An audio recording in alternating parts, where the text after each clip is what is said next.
Assalamualaikum warahmatullahi wabarakatuh. Perkenalkan, saya Nurmadina Muhammad Rum dengan NIM PO 7247325025. Baik, saya perwakilan dari kelompok A. Di sini saya akan membawakan materi tentang efusi pleura.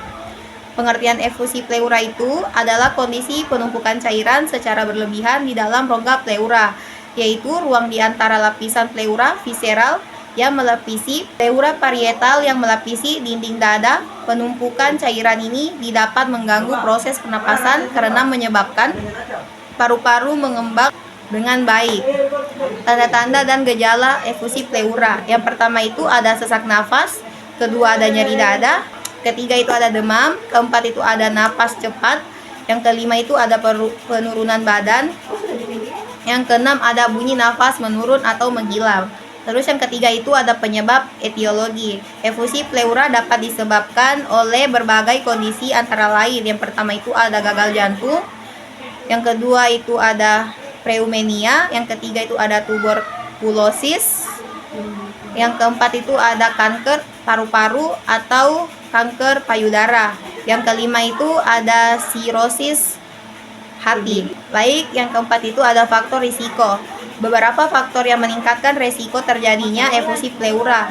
Yang pertama itu ada riwayat penyakit jantung, kedua ada infeksi paru-paru atau TBC, yang ketiga itu ada kebiasaan merokok, yang keempat ada kanker, dan yang terakhir itu ada penyakit hati krosis. Baik, yang kelima itu patofisiologi penyakit secara runtut. Yang pertama itu terjadi penyakit dasar, misalnya gagal jantung, infeksi, atau kanker. Yang kedua itu ada penyakit tersebut menyebabkan peningkatan produksi cairan atau penurunan penyerapan cairan pleura. Yang ketiga itu ada cairan mulai menumpuk atau di rongga pleura. Yang keempat ada volume cairan semakin bertambah dan menekan paru-paru. Yang kelima ada ekspirasi paru menurun sehingga ventilasi terganggu.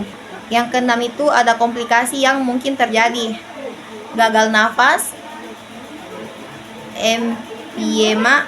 Yang keenam itu ada komplikasi yang mungkin terjadi. Yang pertama itu ada gagal nafas, yang kedua itu ada emphysema, ketiga ada fibrosis pleura, yang keempat itu ada sepsis jika disebabkan oleh infeksi berat.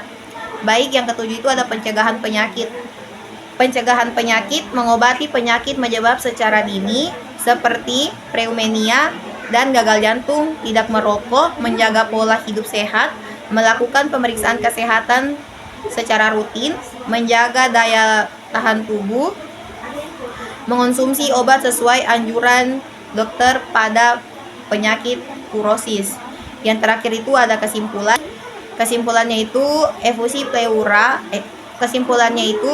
pleura adalah penumpukan cairan berlebihan di rongga pleura yang dapat mengganggu fungsi pernafasan. Penyakit ini dapat disebabkan oleh berbagai kondisi seperti infeksi gagal jantung dan kanker. Penanganan yang cepat untuk efusi pleura ini serta pengobatan terhadap penyebabnya sangat penting untuk mencegah komplikasi dan meningkatkan kualitas hidup pasien. Baik, referensinya itu Sudoyo A.W, Sutio Hadi B.Alwi, Simadi Barata M, dan Setiati S. 2017, buku Ajar Ilmu Penyakit Dalam, edisi V Jilid Jakarta Interna Publishing, March Manual Professional Edition, Pleura Efficient, Mayo Clinic Pleura Efficient, Fluid Around the Lungs, Medin Plus Pleura Disorders. Sekian dari saya, terima kasih.